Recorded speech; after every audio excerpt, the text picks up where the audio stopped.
sexual being, welcome to another class in this journey. It's been insightful, it's been an enlightening journey, it's been a productive one, and we are coming towards the end of this journey. I want to believe that I know you've learned a lot, and I know you are bringing what you've learned into your personal life. I know you've drafted out your sexual values. I know you've drafted out your sexual boundaries. I know you've drafted out things that pertains to you sexually now, and I believe that you've grown in knowing yourself sexually. So I congratulate you and I give you kudos. Well done, well done, well done. You are doing well as a sexual being, and you are doing well in intentionally growing to know yourself sexually so as to be able to make good sexual decisions. So well done, kudos to you. So today is another enlightening class. What we're going to be learning about today is sexual abuse. Sexual abuse, and the part of sexual abuse we'll be discussing today is pornography. Pornography. Although I did a teaching on pornography sometimes ago, I'm going to put the link to that session in the description box. So do well to click on that link and learn about pornography, how to come out of it if you are addicted to it, and everything around pornography. It is a well packed lecture. You will learn a lot. Yes, you will learn a lot. Most importantly, you will learn how to start drifting away from porn little by little till you become finally free. So it is a well cooked class. So do well to engage using the link in the description box. What we are going to be doing today is to open us up to the effects of exposing children to sexually explicit content. What we are doing today is to open us up to what happens to children when they are exposed to sexually explicit content early, when they are exposed to pornographic content early. How does it affect their mental development? Because I want you to know today that children that are exposed to sexually explicit content early, before their brain has fully developed to decipher what to do with that content, will struggle when they get into adulthood. So it is very, very important for us to watch out for these little ones. Obviously, porn is everywhere.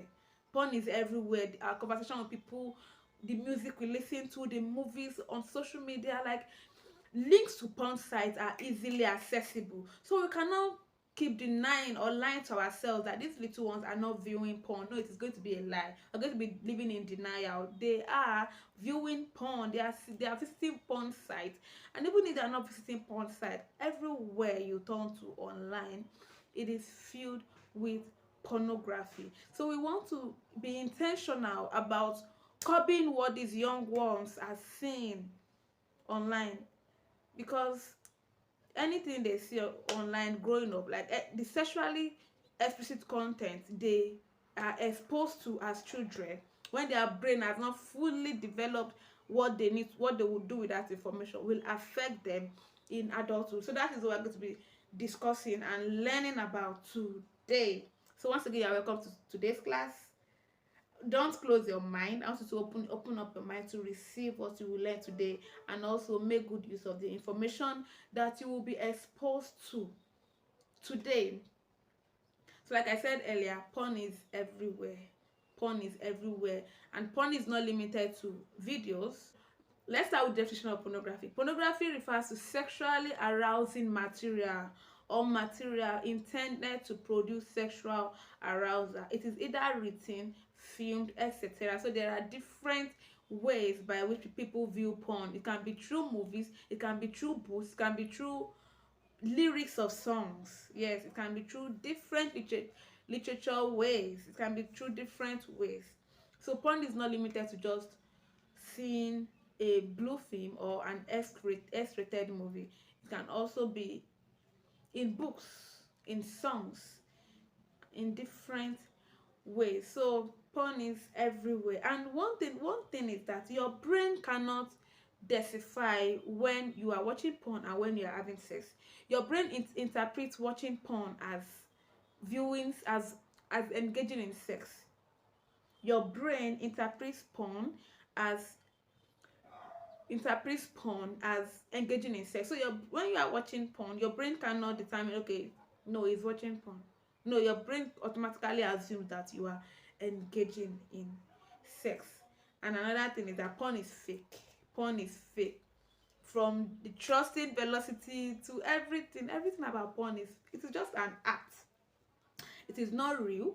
It is just an act, and it is not advisable for anyone, not even married couples. It is not advisable for anyone to watch pornography. No, because it does more harm than good. It does more harm than good. So it is not advisable. No sex coach, no sex therapist will advise you to do porn. No, no, because it has more than good. And bringing this to children whose brain haven't fully developed to determine what to do with that information, we really want to be intentional about these ones and be careful with the kind of information, with the kind of content they are exposed to, especially in a world where sex is everywhere. Sex is everywhere. So brain development and emotional maturity to understand what to do with the viewed sexual content. So a child's brain, a child shouldn't be exposed to pornographic content simply because their brain have not fully developed, and they do not have the emotional maturity, they do not have the psychological maturity, they do not have the mental capacity, the tenacity, the character. They've not built character enough to determine what to do with what they've just seen. So it's very, very important for us to take these little ones into our mind. We shouldn't be careless. If you are an adult, be sensitive.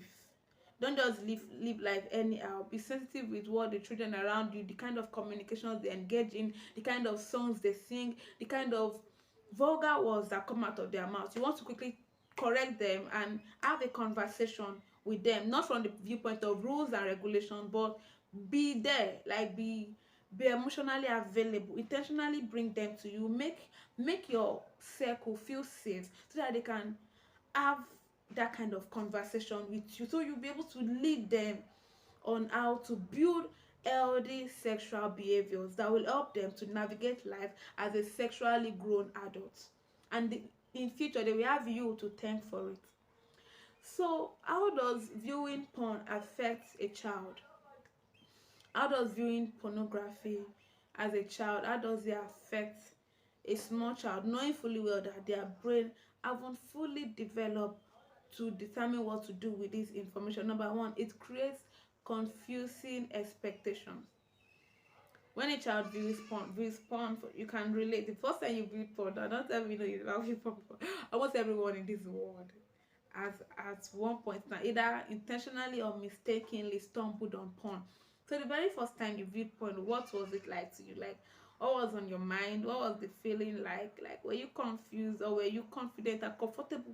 Obviously, no. No, you were confused because I've seen two people engage in sexual activity. And you know, it is actually a mental disorder when you cannot get aroused until you see two people engaging in sex. It is a mental disorder. And also, when you need to watch porn to get aroused. Yeah, I see the same thing I said earlier. When you need to watch porn to get aroused, it is a disorder. You need to seek help. It is a disorder. So people that watch porn to be sexually aroused, they need to seek help. They need to seek help. And the thing is that they are not the only ones suffering, their partner is also suffering. So you cannot be nonchalant enough and watch yourself get addicted to porn. If you know you cannot, if you know you watch porn, in future times you are going to suffer for it emotionally and mentally and in every area, and you will not be the only one suffering. Your partner too will suffer, because you will not be able to bring your partner to satisfaction, and your partner too will not be able to bring you to satisfaction. So you really want to place your partner high. You want to place your partner high so that you respect them enough, respect your partner's desires enough to not jeopardize the fulfillment of your partner's desire by engaging in pornographic content now at this stage of your life. So going back to children, it creates confusing expectation, attitude, and belief about what to expect in a healthy sexual interaction. So when children are exposed to pornography at a very tender age, when their brain haven't developed fully to determine what to do with that information, it creates confusing expectation, attitude, and belief on how to relate with people sexually, on how to have sexual attraction with people. They will not have this wholesome view, this positive approach to relating with someone. It will give them a warped view on sex. It will give them a negative view of on sex, give them a confusing view on sex. Another thing it does is that it reinforces gender stereotypes. Yes, when a child is exposed to sex, to porn at a very tender age, it gives them this gender thing that is obviously in society. So they believe that, okay, the male is supposed to dominate the female, and the female is supposed to be weak, submissive, naive, and all that, because most things about the theme around pornography is mainly about male domination, and then the submissive woman and all that. So it's going to give them that picture for both gender, which is not healthy enough in our society.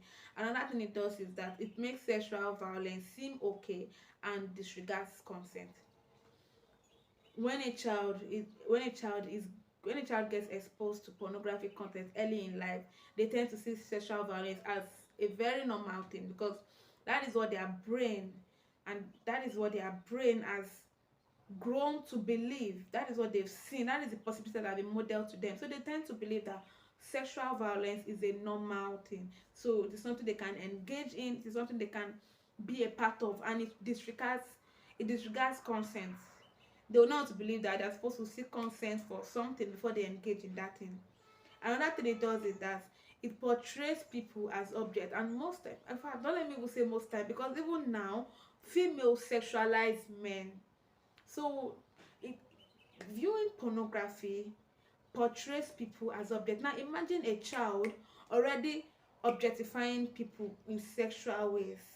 Like, you've not even grown, but you are still a child, and you already see the opposite sex as a sexual as a sex toy for your sexual pleasure. Like, you don't see any other good or positive thing about the opposite gender except for your sexual pleasure. It is not a good thing. If a young child already has that kind of mindset, now imagine when that child grows up, they end up becoming adults that will rape little children. They end up becoming pedophiles. They end up becoming nuisance in our society. So we really want to be vigilant and note what our little children, the songs they are singing, the conversation they are engaging in, the words that come out of their mouths, because it is not just for our benefit, but we are saving the society, we are saving the next generation, we are saving our environment, we are making our environment a sexually sane environment, and it starts with the children. And in a world where sex and porn is easily accessible, we need to do double of the work we're never doing before. Yeah. Another thing it does is that it extends well beyond childhood. Yeah. So when a child is exposed to pornography in an early stage, there is a very, very high probability that that child will struggle when they become sexually grown adults. They will struggle with sexual decisions. Like, they will be sexually addicted. Yeah, they will struggle with sex addictions, which can extend to sexual disorders. Yeah. And when someone has sexual disorder and the person is left to roam around in the society, it will bring more harm to that society. It will bring more harm to that society. So we need to be careful, we need to be sensitive, we need to be intentional about what the children around us are exposed to. Another thing is early sexual intercourse. Now, there's a difference between comprehensive sex education. There's a difference between putting a child to go through an age-appropriate comprehensive sex education and a child being exposed to sexually explicit content. One thing age-appropriate sex education will groom that child to be is that it will give the child the life skills, the knowledge, the attitude, the values, the behaviors that they need to make healthy sexual decisions when they become adults and have healthy relationship with people.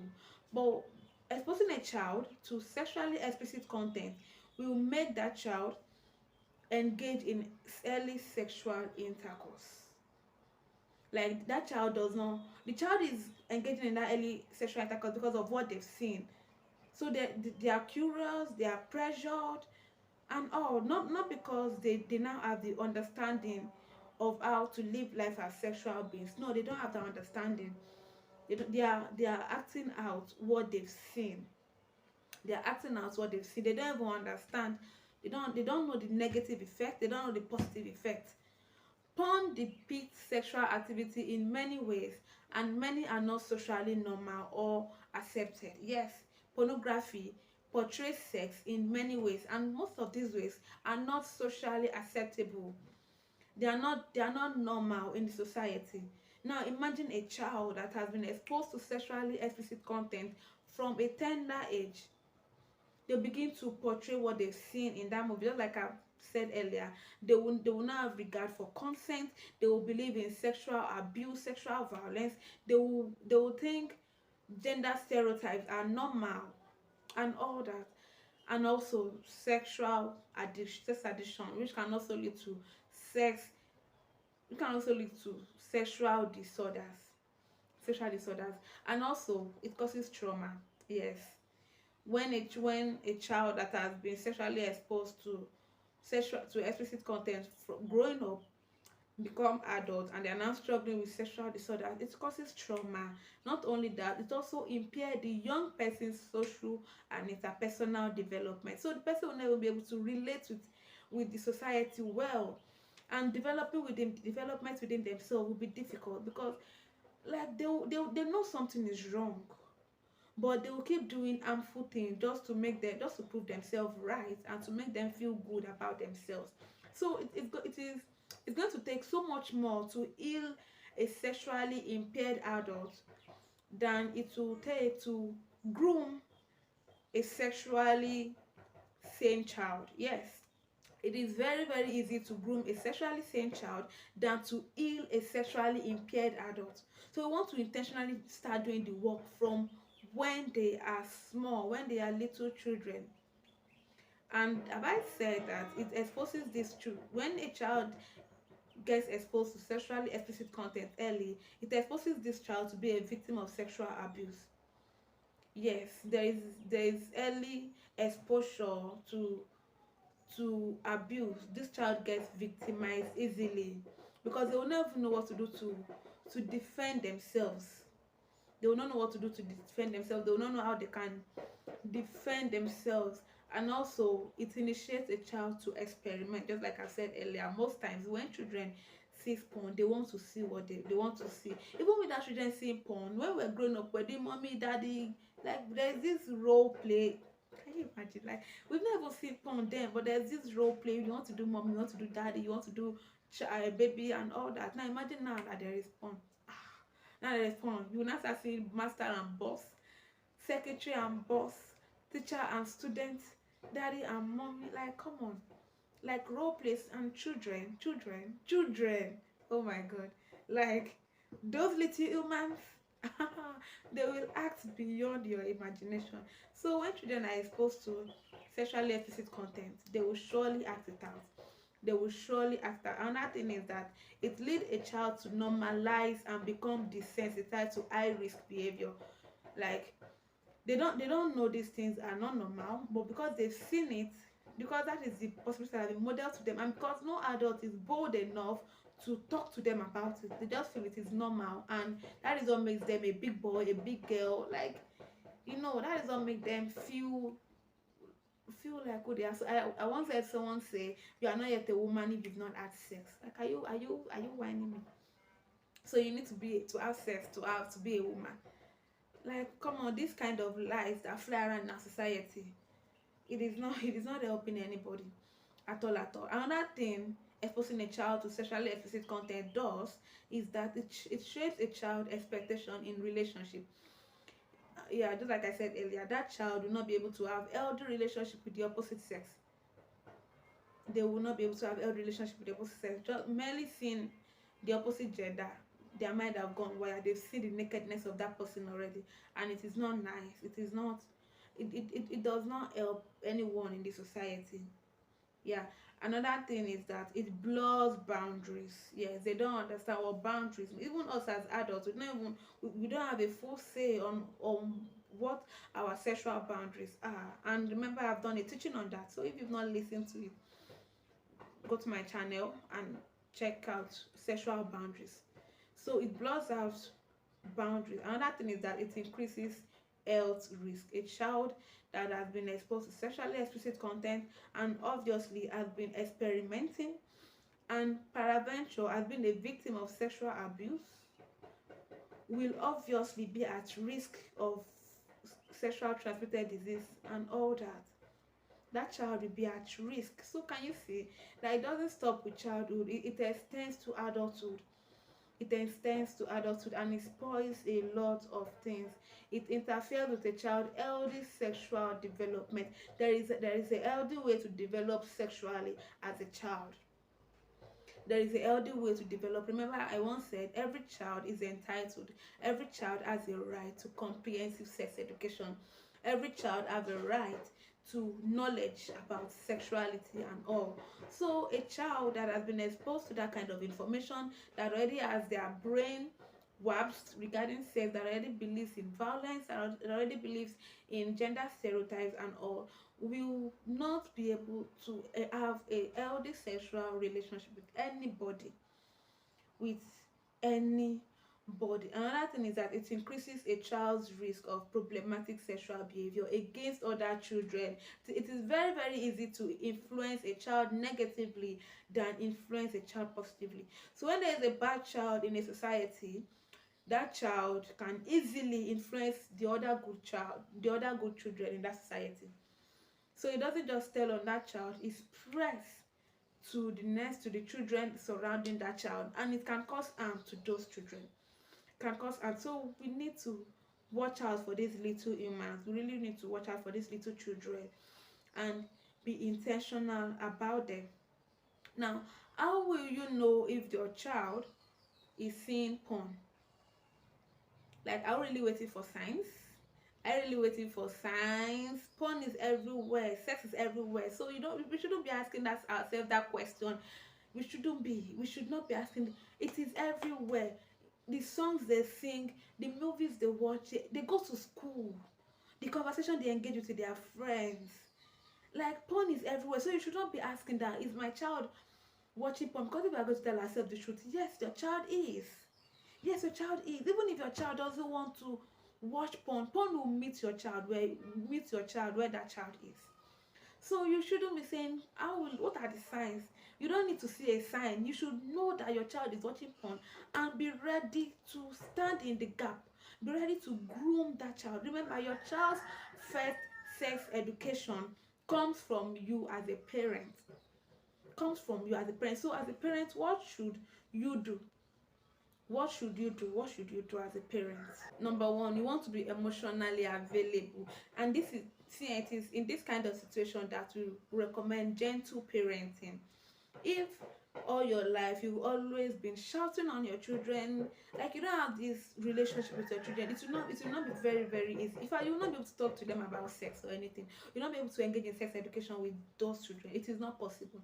So it's very, very important for us as parents to be intentional about gentle parenting. Yes, engage in gentle parenting. When you are a gentle parent, when you use the approach of gentle parenting to relate with your children, it will be easy for you to have sex conversations with your child. So what do you want to do now? You want to be emotionally available. Stay calm, listen, assess, pause. Like, just listen to them pour their mind, listen to them talk. Don't be harsh, don't start boiling, don't have this change of face. Stay calm, stay relaxed, just listen to them, be emotionally available. Let your child know that mom or dad is ready to listen to me, and not from the point of judgment, not from the point of punishment, but from the point of love, from the point of care, from the point of intentionality. Another thing is that you also want to reassure your child that they are not in trouble. Not, hey, you're watching porn in my house, you will not eat this night. No, you don't want to do that. You want to reassure your child that You are not in trouble. You are not the problem. We can work this out. You can find a solution. We can help you to be better. You can help you to overcome this. And you are not alone in this. I will stand with you. I will go through this journey with you. We will walk through this together. Those are things you want to do as parents. Another thing you also want to do is be sensitive to how they feel. No one feels good when they watch porn. Nobody. There's this guilt, there's this shame. So you want to be sensitive to how they feel and be showcase empathy. Yeah, showcase empathy and all. Another thing you also want to do is talk openly about the hidden negative message on in media. Like on media we see different kind of things, different kind of information, but you want to be intentional about talking openly about the negative impact of these things to your children. You also want to discuss with your child, have discussions with your child, discuss with your child the different types of relationship, teach your child that this is kind of relationship you have with your auntie, your uncle. You shouldn't pass this, it shouldn't extend to this. This is your brother, this is like, teach them the different kind of relationship and all, and the boundaries and every other thing they need to know. Teach them the difference between healthy relationships and unhealthy relationships. Teach them what it means to respect boundaries and what it means to break boundaries. Also teach them the rights and responsibilities associated with sexual behavior. I did a teaching on this, so if you've not listened to it, if you've not watched that teaching, do well to go back. There's teaching on sexual rights, there's teaching on sexual behavior, there's also a teaching on sexual responsibility. So interact with this, engage with this for your knowledge. Another thing you also want to do is to teach them health risk associated with sexual activity.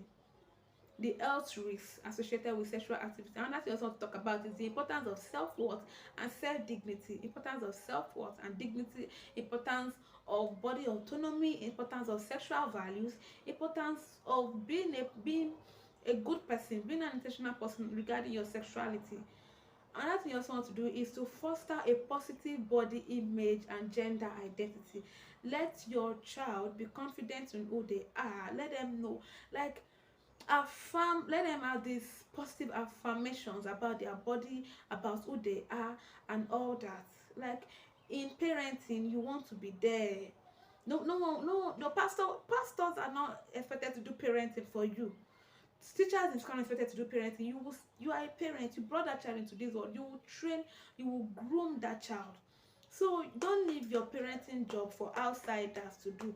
Stand in the gap, teach your children, train your children, groom them, put them through sex education. And it should not be from the place of your own insecurities or from the place of your own fear or from the place of your own uncertainty. So you want to go through that work and heal as a parent, so that you can help your child to be sexually sane child and give them values that they can live by till they become adults who are bold enough to make healthy, sane decisions. So I've come to the end of today's class. I believe you've learned something, and I believe you're going to be very, very intentional about children and all. Till I see you another time. Bye bye.